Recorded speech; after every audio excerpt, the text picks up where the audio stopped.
Hey everyone. As you would have read a little bit about my introduction, my name is Vinay Kanchanapally, and I currently work as a senior product manager at Walmart. Um, I graduated in 2019 with an MBA from the Yale School of Management, and I've been working with Walmart ever since. I've in the process of my journey, I've gained some interesting insights, and I've also learned a lot of lessons. And I thought it's really worth sharing with people who are in the similar boat. But first off, I'd like to just give a quick background about what I was doing and why I chose product management. So prior to my MBA, I worked in multiple industries. I have a very multidisciplinary experience. My undergrad major was in computer science engineering from India. And then after that, I worked as a software developer for some time. That was the early part of my career. So I have a foundation in software. And then I worked for a nonprofit called Teach for India, synonymous to Teach for America. So it had nothing to do with technology. I was basically teaching a class of under-resourced students in a slum community in India. It was a great experience. And after that, I moved industries. I worked as a analyst at Goldman Sachs in their prime brokerage business. So these are very different industries, if you notice. And in this process, I learned like maybe a little bit about each of them. And I've also learned how essential technology is as a foundation to all of them. And that kind of also made me curious and passionate about product management. And I decided that, if I have to put all the dots together, get a holistic understanding of how the industry works, and how business works, and then eventually transition into product management, um, I had to do an MBA. So that's when I, packed my bags, and then I came to the US. I was in New Haven at the Yale School of Management. I did also recruit for other areas because I was an international student, and we have to hedge our risk accordingly. So I did recruit for other avenues, but product was always on the top of my mind. Um, and just to give you like a little bit more background about why I chose product management. So while working across business and also while working within technology, I learned that product management is um, kind of a very good hybrid between business and technology. It's kind of like the best of both worlds. You get to see a perspective which is like the outer perspective from a business point of view, and also like the inner foundational perspective from a technology point of view. Now, this is really key if somebody wants to be an entrepreneur or start something from the scratch, start and ship to the market all the way to the end. So I felt that it was a great place to be. There would be a lot of learning, and obviously, like I said, it's entrepreneurial in nature. So that's one of the main reasons I chose to do product management.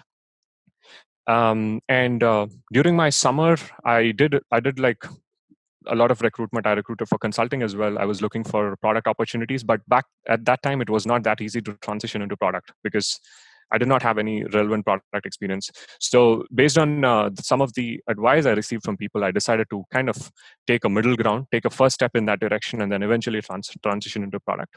I worked for a startup for my summer internship. It was called Organica Water, and they were trying to launch a digital experience in the form of a SaaS, like a software as a service. It is now spun off into like a different business called Transcend Software, and it's basically about a digital experience to manage wastewater treatment. So basically SaaS in the clean tech space. It was very exciting. I kind of learned a little bit of strategy and also a little bit about product in that particular role. And then coming back into my second year, I started further, building on my skills, learning things that were absolutely required for product management, and eventually, landed a job with Walmart. I currently work as a senior product manager here. It's been a great experience so far. They have like a very vast variety of businesses, like a lot of entities. So by that, you would see product management even within the organization coming across in different flavors. There are people who work on the e-commerce experience on the absolute front end, who see like the actual customer experience, and there are people who work on the platform backend who see like the very technical aspects of product management. So there is all of these things, and it's a great place to be. There's like an abundant scope for learning and development. So without much ado, I will want to just like take this forward and go into like the main aspect of the presentation. I want you to take away three main things. Um, I know in the given situation, some of you might have already done some of your homework, but yeah, I would say this would be like a great place to start. Um, First is to understand where you stand right now, because, like I said, there's a whole like there is a whole spectrum of product management opportunities. There's also a whole spectrum of prospective product management aspirants. Like people come from all sorts of backgrounds. So I want to understand where you stand first, and then I want to also like go through the whole idea of developing an action plan based on where you stand.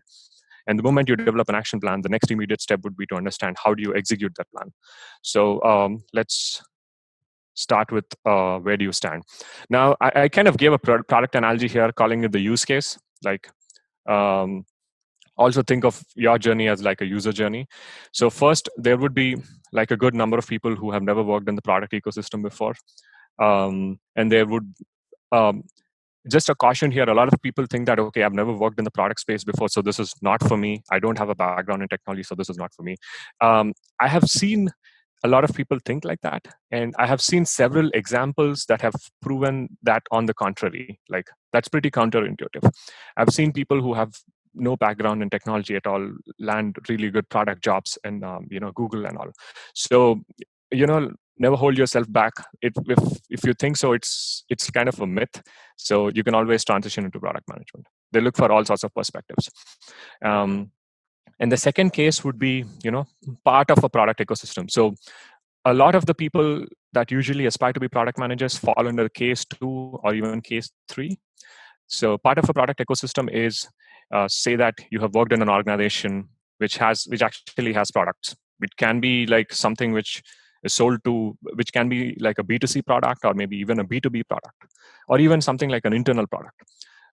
You've never actively worked with product managers before, or maybe you've just interacted with some of them or seen the outcomes of their work, and you know what it is.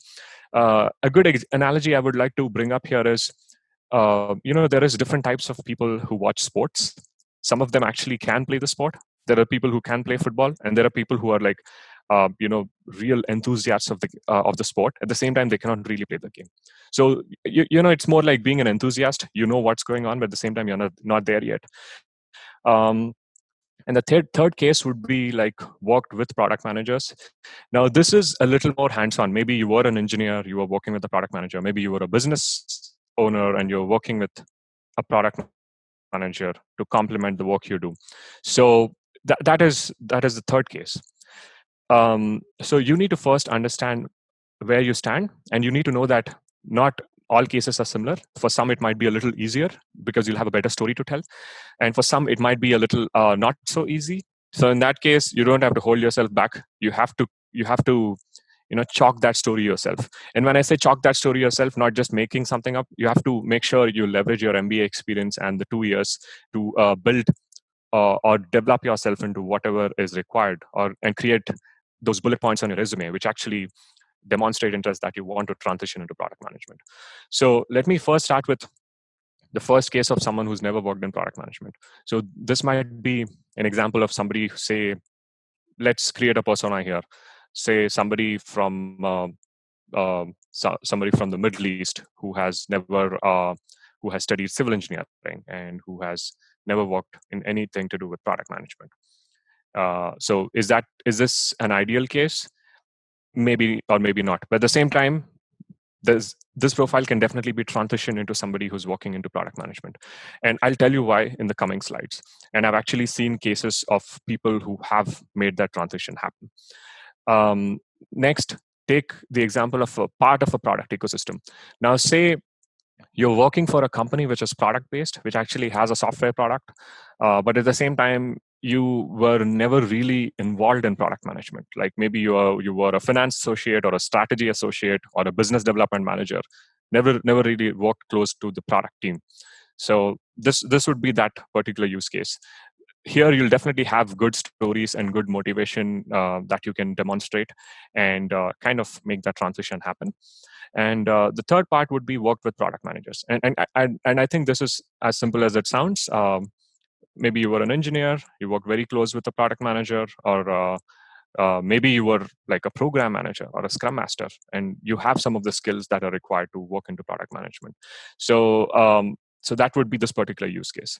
So let's go into the next slide, where you will understand what you do once you identify where you stand. The first plan would be to, now you know where you are, you have to do the research about how do you create or how do you revisit your story. Now, a lot of people, what happens is the moment you come into an MBA, product management doesn't strictly have a recruitment cycle, unlike investment banking, which I think comes before which happens like the earliest, or even maybe like consulting, which happens around January for first year students, or maybe around September or October for the second year students. So product management is not like that. It's not like a group of companies come together at a set period of time to your campus and then they do the recruitment. It doesn't happen like that. As a matter of fact, there are very few organizations which have generic rotational product management programs where they take like a set of people on board. Most of them happen just in time. So it's all about having that story ready. And most of the MBA people that come for an MBA, their profiles are definitely you will definitely already have stories because for recruiting for consulting, because obviously you have to have them in your essays, and you will have to have them when you do your B school interviews. But that's not true to product management. There are profiles which do have it, but it's usually not very common.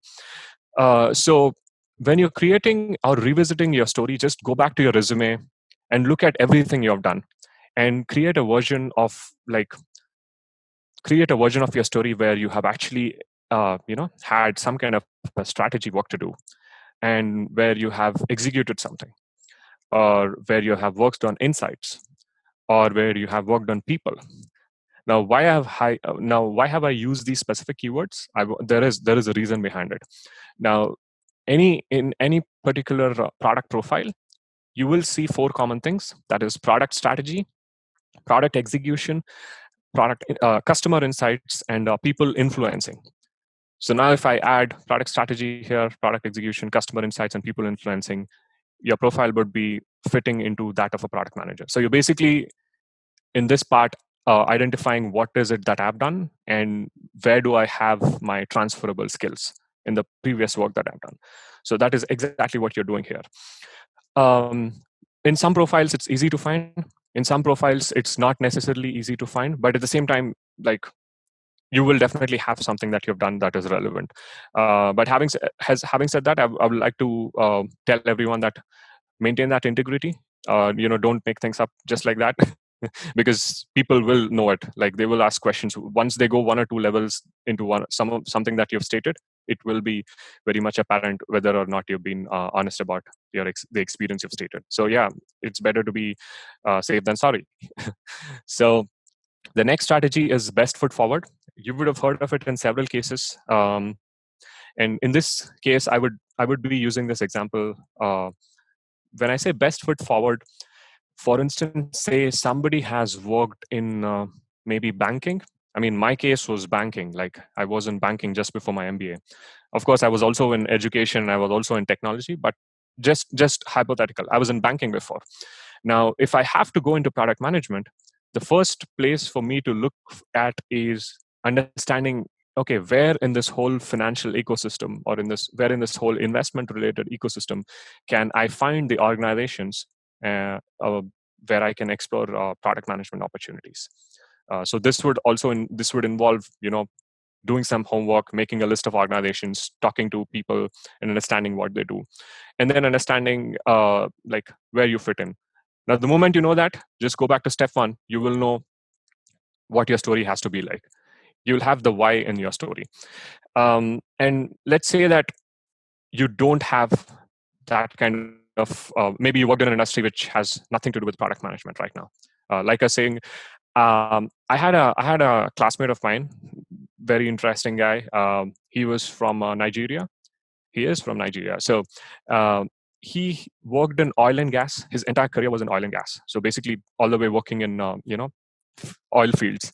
So he is currently working as a program manager And he made that transition over the 2 years. And how he did that was he made like an eventual transition. Like that was a case where there was no instance of best foot forward.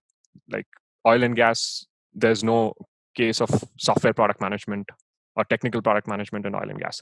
So he did a summer internship, uh, and he gained some product management experience, showcased that on his resume, and then used that again to uh, recruit for full time, um, with a large organization. And he made that transition happen. He's somewhere there right now. He's a program manager, but still, it's just like a step away from being a product manager. So that's what I say to people who don't have this option of putting your best foot forward. Um, and the next one is, the foot in the door technique. Um, when I say foot in the door technique, by this I would mean you would have had, like, say, an existing experience. Like maybe you worked with an organization where you were a part of a different a different division. Maybe you're working for finance, or maybe you were working for marketing, uh, or maybe for business development. So what happens is, when in this foot in the door technique, you identify that, and you identify what is the organization I want to go back to, and try to enter that organization with that particular position. For instance, if you worked in strategy before and you want to work for Google right now, maybe you can do a strategy internship with Google for your summer, and then maybe join as a full timer in strategy, or maybe kind of use that experience to recruit for a product role. So there is a lot of organizations which encourage you to do that, because they want to see their talent being rotated around. So that would be like a great thing to do, like the foot in the door technique. Identify where you want to be, your dream organization, or like a list of your dream organizations. Prioritize them and understand where you can put your foot in the door, and then once you're in, you can make that leap happen. I know it's not ideal. You may not be there soon after you graduate, but hey, once you're there, you will be on the top of the world. So why not give it a shot? This especially applies to international students. So the second part of this entire action plan would be networking.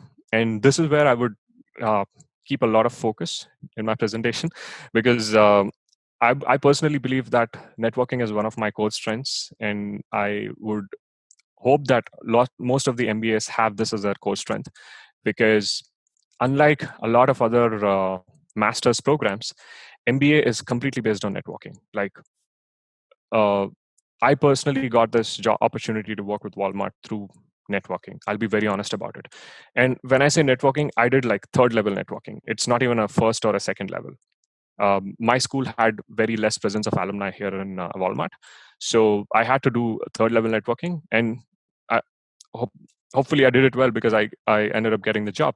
So just to give you some ideas about what your mindset should be like, especially in a time like this, I would say try to be agile and entrepreneurial, as in, don't hold yourself on setbacks. Like, if something happens, if you have a bad day or you have a bad interview, just get yourself back to track quickly and start trying again. That's what happens in agile, and when you're developing products. And that's what I would expect you to do. Keep trying until you land one. Don't take breaks. I mean, when I say don't take breaks, I would say, don't get lost in the whole process, saying, hey, I got rejected in one interview because I don't have a background in product, so maybe I should stop recruiting. No, don't do that. I would say take a very judicious decision there. Try to make those improvements and then come back again. And that's pretty much what I mean when I refer to being entrepreneurial. Try to, just like the word hustle, do that, and it'll definitely work. And also, like, this is what your mindset is supposed to be. Maybe in other interviews for a different industry, or for a different kind of job, you're just going there with your skills and your degree, or maybe some amount of work experience. But here you're taking three different things. One is your industry perspective. Now, if you're coming from an industry, even if it is something not to do with technology, you're definitely bringing in a perspective. And secondly, you were bringing in a transferable skills. And I touched upon in the previous slide, I touched upon how do you map these transferable skills. And the third one is in the entire process, you would have definitely learned about product or done something to demonstrate your interest in product. So you're kind of packaging this entire all these three things, and you're selling it. Like that's what your mindset should look like. You're not looking for a job. You're basically trying to sell uh, your skills, your perspective, and your experience with product, or your understanding of product. And that really works wonders. And it also kind of prevents you from getting into like any form of setbacks. So the next part would be the search strategy. I would say, I like organic networking. I genuinely like connecting with people, purely from a professional perspective, and then understanding what they do, and then eventually trying to have the conversations around, like, say, maybe an internship opportunity, or maybe even a coffee chat or things like that. So there are several avenues for that.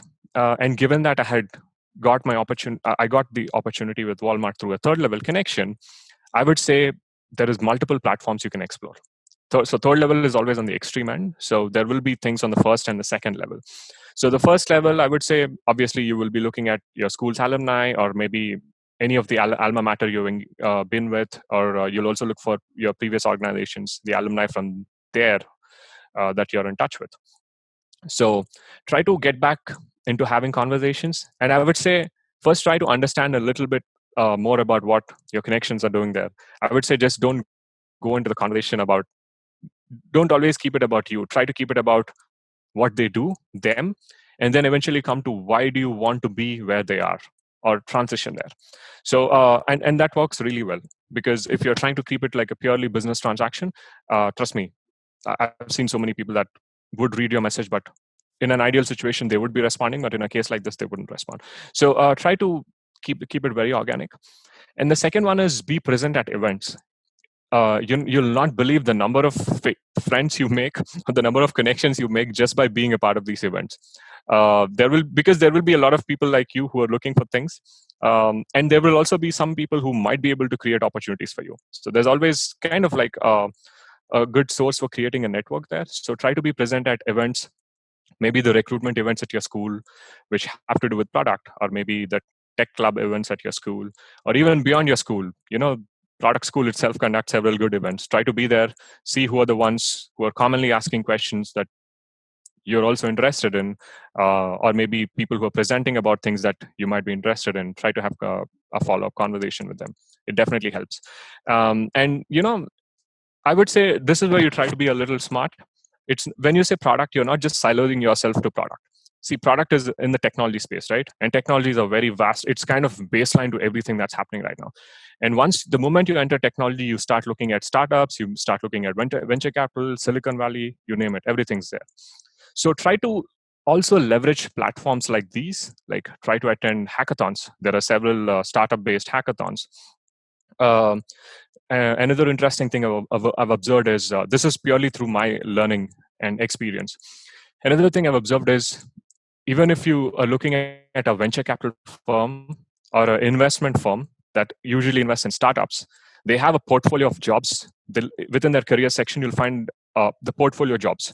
So that is the jobs of their portfolio companies. So that would be a great place to start if you're especially looking for startups, because on the one hand, you will know that it's a credible startup because this firm has invested in them, and then you go back from there. You can make connections either to the VC firm, or maybe you can just directly reach out to somebody from that startup, and then see if you can get an opportunity. And yes, so those were the main things I wanted to touch upon. And when you go to places like hackathons, you'll definitely see people who are not just participating there. You'll also see people who are interested in people like this. So there'll be a lot of university-focused hackathons which are sponsored by external organizations. The thing here is, organizations sponsor events like this because they're genuinely the events like this somehow tied to their objectives. So you know that there is somebody there that you can kind of leverage and reach out to these organizations and have a conversation about maybe a career with them. So try to be smart there. I know it seems a little bit twisted and kind of like an arduous process getting there, but trust me, what is there to lose? You'll make connections, you'll know a lot, Maybe if not about product, you learn about other industries. So it's a very enlightening experience if you go through this entire process. And the next one is the outreach strategy. This is where I would say try to be shrewd. I use the word shrewd because um, at least I've had a good success with most of the outreach I've done, especially when you're cold calling somebody who's a third level connection, or even maybe second level connection, or in terms of getting back to first level connection. Know that you're asking a person for his or her time in a day, and you're asking him or her about helping you, which is beyond the usual work they do. So you have to kind of position yourself in that way. Uh, I did mention that you're supposed to sell like some of the aspects of that you have, but at the same time, try to make sure you're keeping your communications very formal.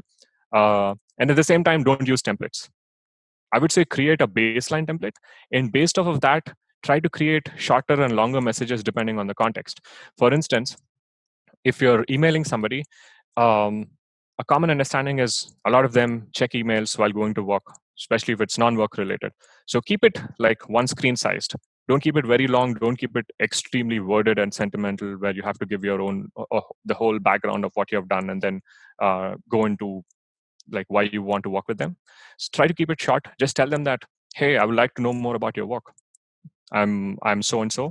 I'm a student at this school, uh, and I'd like to know more about your work. So you'll not believe how many people would like to. I mean, even they know that what the ultimate intention is, but at the same time, they know that okay, this person is wanting to have a conversation, as opposed to just straight away getting to the point and saying, "Hey, give me an interview or a job." So try to keep it shrewd. Try to keep your and also like use the language in that way. It shouldn't be very much like a template, because if you think about it, if there is especially in organizations where you have just one or two alumni, all your classmates who are aspiring to be product managers will reach out to the same person. Now the person will readily know, or he or she may even have used the same template that you're sending them.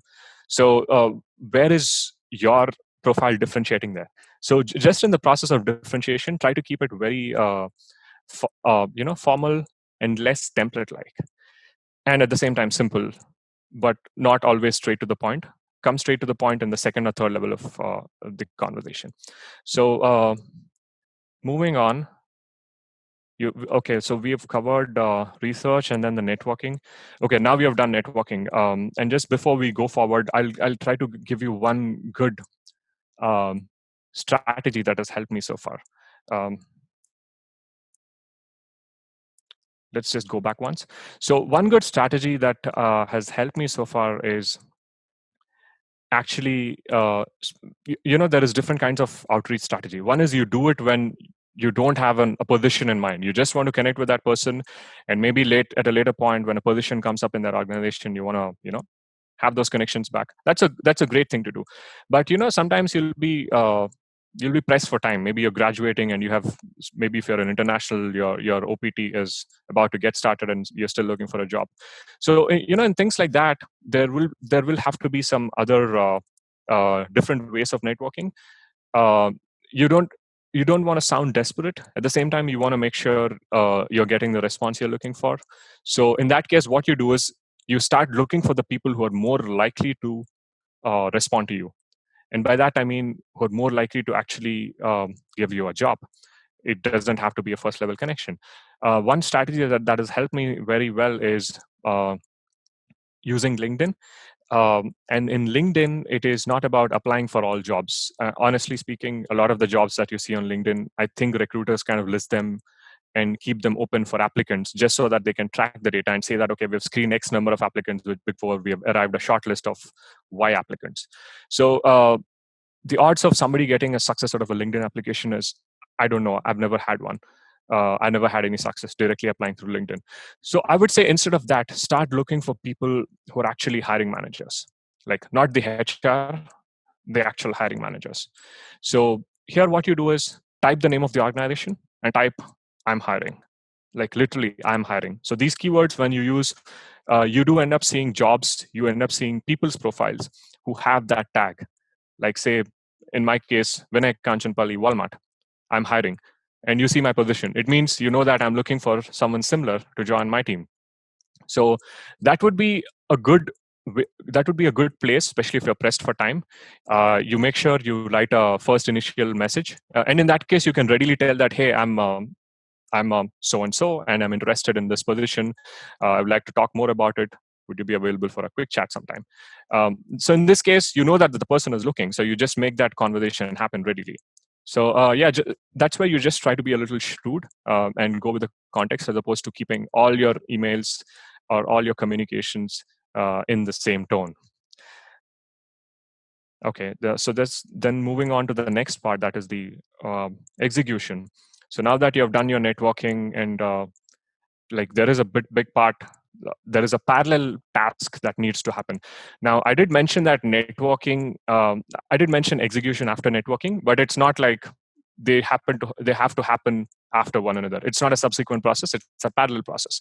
So even when you're doing your networking, you're supposed to be parallelly doing the execution part, especially some of the tasks which are absolutely essential. Now, the first one I'd like to touch upon is upskilling. Now, some of you or most of you would definitely have industry experience. Although I did see some of the students in B school programs who are relatively young or may have less experience, like silver scholars. So in cases like that, you can in both the cases you can definitely look for building some more industry knowledge, like understanding where you wish to be, and by that not just knowing some text, not just having some textbook understanding of that particular industry, but kind of speaking with people and knowing more about what exactly they do from an industry point of view, or what exactly does their organization do. Having that knowledge is very essential, and sometimes even your pre-MBA experience might be very valuable here. Try to just go back, brush up on some of your experience, or like just try to make sure all of that is structured and coherent when you're trying to communicate it with people. Make sure you use the right keywords, because trust me, there is every industry has a jargon and every organization has its own jargon. The moment you start getting into the specifics, which uh, words which might be specific to these industries, you're losing the attention of the other person. So try to make sure you're including some words which are relevant and that they would understand and connect with. And the next one is obviously product acumen. And if you're here, you definitely be building product acumen, because that's what product school does.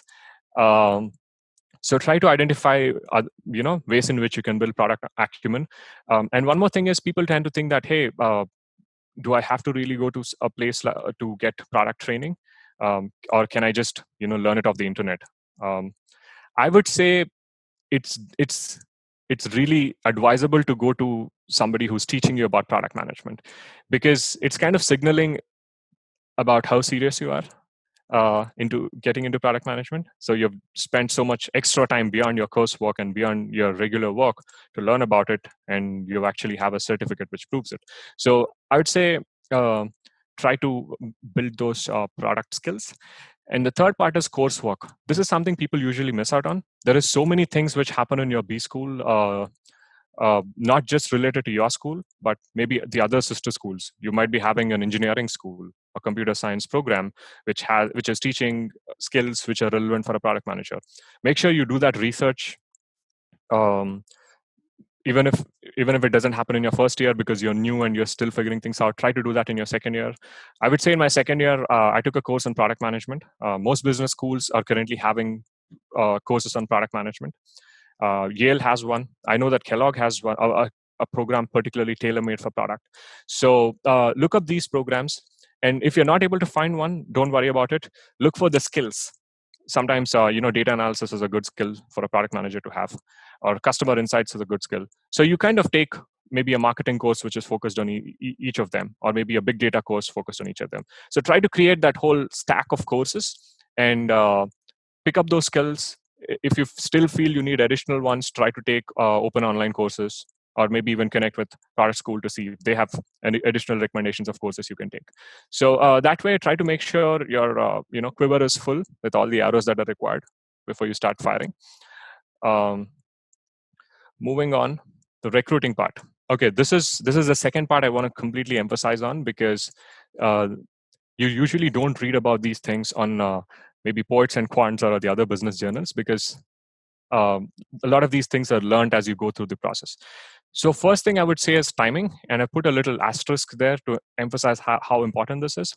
Now, what happens is the moment you come for an MBA, maybe in the first 1 month or so, people keep telling you, hey, it's a little too premature to think about recruitment. Okay, fine. Um, and and after a few months, they'll say, hey, let's focus on consulting recruitment first. And then if it doesn't work out, then we can obviously try for product management or maybe something similar. Trust me, I've been through that. I would say it'll be a little more wiser to start early, and especially if you're international, don't take these words on the face of it. People tell you all sorts of things, but the sooner you start, the better it is, because it's kind of like early bird catches the prey. And when you especially reach out to somebody saying that, hey, especially around the early time of your MBA, when you reach out to somebody and say that I'm looking for an internship, or maybe I'm looking for a career in product, you're kind of signaling interest. You're saying that my interest in product far exceeds my the other options I have, like maybe consulting. I've already started looking for this.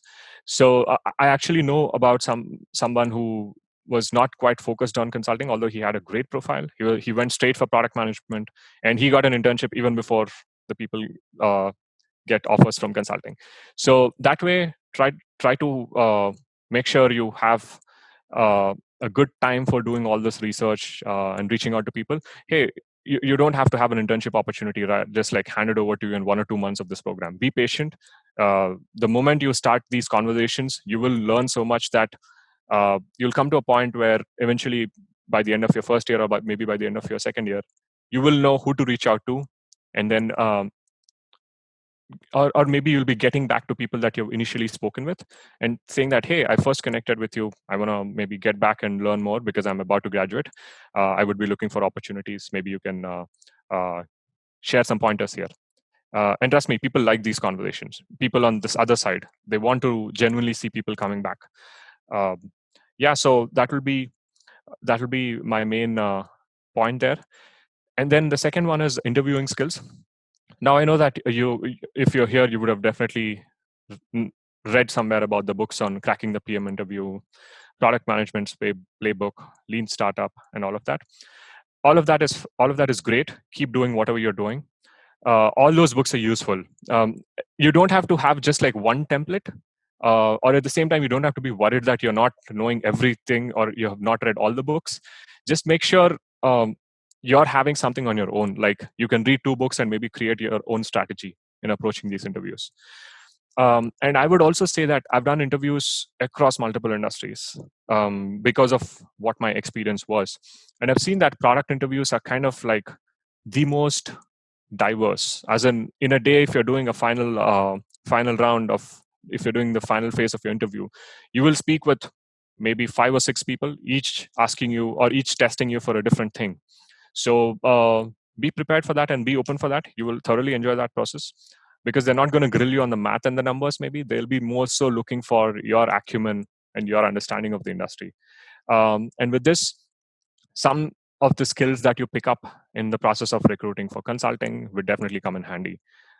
Those frameworks you use there for case studies, maybe you can create something on your own, customize it for suiting product management. And in addition to that, also learn about systems design, because you'll anyways learn about market sizing, learn about systems design. That might be a little too new in terms of doing interviews if you're recruiting for product. Learn about that. It'll definitely come in very handy. And also, you don't have to have like the core technical skills.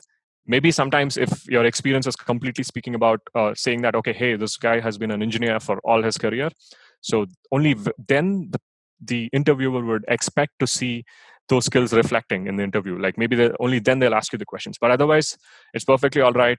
Interviewers see your resume, they know that you're transitioning, they don't expect you to be like an expert from the start.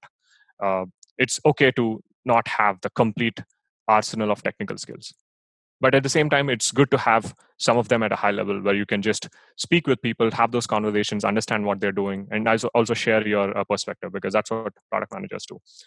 um, and the second part is like the next part of this one was a note to international students. And I wanted to specifically bring this up because on an average, most classes have 30 to 40% of them. And especially if you're recruiting in the US or even anywhere in the Western markets, uh, it's not that easy. especially in a time like this, it becomes all the more difficult. So I would say, almost everyone is in the same boat, but at the same time, you can definitely uh, find an opportunity if you take some of the steps. I know that it's not a level playing field. Some of you have to work more than like international students have to put in a little more extra effort. Uh, but hey, it's okay. We all know about it and we all signed up for it. So the first thing is to start early, like I emphasized on the timing. It works wonders. So start early, speak with people, tell them where you are, be honest about it, because they will tell you what to do. And at the same time, they will also know that this person is very sincere about getting into product. They will try to make connections. You'll not believe the number of times I got an interview because somebody said that, hey, I know this person who's still looking for a job and he seems very passionate about product management. You want to have a chat with them? They'll write an introductory email. It works really well. So it's better to be a little expressive with people. Put your face out there, tell them that I am here and I'm looking for this. And I have done XYZ to get there. So yeah, be sincere and yeah, work towards it. And the second part is build your resume to demonstrate interest. Now you're doing all of this, but at the same time, there have to be something specific where you showcase that I have done something which has to do with product management. And this doesn't have to be a pre-MBA experience. Like I said, there's a lot of people who may not have a technical background, or maybe they have not done any significant work related to product. There's a good number of people that fall in that category. So in that case, what you have to do is showcase your coursework, showcase your internships, showcase the other part-time work you've done. Maybe you can write blog posts critiquing a product, or maybe you can write a blog post about product interviews and things like that, and just try to put your footprint out there, and then that should reflect on your resume. um, if it is something a little more very technical, like people try to be UX product managers, and for that maybe you will have to build a portfolio, a design portfolio. That'll work wonders, because that's one way of signaling that you have done your homework. So your polish your resume to show all of that. And the next step would be to be flexible. And I would say, when I say be flexible, I would say it's not about short selling yourself. I would say trying to take in a few extra steps before you land on the final step. uh, I know it's not easy, but yeah, that's how it is. First is you can do multiple internships. Now maybe your profile is completely focused on supply chain, and you have a very good opportunity in supply chain. But at the same time, you don't have many choices and time is running out. So what would you do? You take that up. At the same time, you can do a second internship with a startup, maybe, and usually an alumni-led startup from your school. Or maybe you can go to the other things I had suggested, go to some of the events where you're likely to find startups, look up VC portfolios to understand about startups, reach out to them and see if you can do like a part-time internship. Sometimes it ends up being pro bono, but yeah, you will learn a lot of skills there. And you'll also make a lot of connections there. Do that, multiple internships. And the second one is walk the extra mile. And by this, I mean, there are many times where you feel that, hey, we are all coming here for the same thing. We are all signed up for the same thing. We are coming with a similar profile. But at the same time, why does someone have to have such an easy job market? Whereas why do I have to go through all of this? Because I would say, as an international, it's anywhere between 8x to 10x more harder if you have to find the right opportunities, especially if you have to justify the whole fact of you coming from a different region and then investing so much time and effort and money and then doing an MBA. So yeah, you're just think about it as you've invested so much time and effort and money. So why not walk an extra mile to justify that, and then act accordingly. It doesn't happen always. For some people it works out early, but at the same time, once you get a job, it's all a level playing field. It's not like you have to work extra in the job. It's all about getting to that destination. So the next one would be regional mobility. I know people, I in the initial part of this presentation, I'd given the details of someone, a friend of mine from Yale, who had a background in oil and gas, and then he's a program manager, like a technical program manager. So he actually, for his summer, didn't take up a traditional opportunity in the US. His profile was a great profile, by the way. He went to Canada, worked pro bono with a startup, uh, it was an early stage startup, by the way, and he gained that product experience, and then he came back and he recruited in the US. So try to be, if possible, try to be a little flexible with the regions. I mean, maybe it might not always be easy for you to go back and work from your home countries. That's totally understood. But at the same time, maybe you have a place where you can just do your summer internship, pick up the right skills. At the same time, it's still manageable, and then you can come back, do that. Especially if it's a second internship, where you can reduce your first internship to maybe 6 to 8 weeks, and then you do the second one in a different region, and then you come back. You're gaining a lot in that process. So yeah, be open to things like that. And these are the things which actually speak about the kind of effort you've put into get into this game. And the last one is strengthen your bridges. I mean, this is actually a euphemistic way of saying don't burn your bridges. You would have worked with several organizations in the past, maybe in your home country or maybe here. Some of them have international offices, or you have some previous contacts who are currently or maybe have already graduated and are working in the US. So try to strengthen some of those connections when you're about to get into an MBA. And like I said, try to keep it organic, because you never know who would be able to help you in what way. Trust me, everybody has something to offer. They might be your junior from school or from anywhere. They'll definitely have something to offer. So try to make sure you're leveraging all those connections in the right way possible. Yeah. So with that said, I want you to go back with 3 key takeaways. One is understand where you stand, create an action plan, and execute, improve, and repeat. And have that agile and entrepreneurial mindset. If you fall back, kick yourself out of the bed and go to an interview the next day. But yeah, don't continue pondering upon something for a long period of time. That only affects the what happens later. So have a positive mindset and continue working hard. Things will work out really well.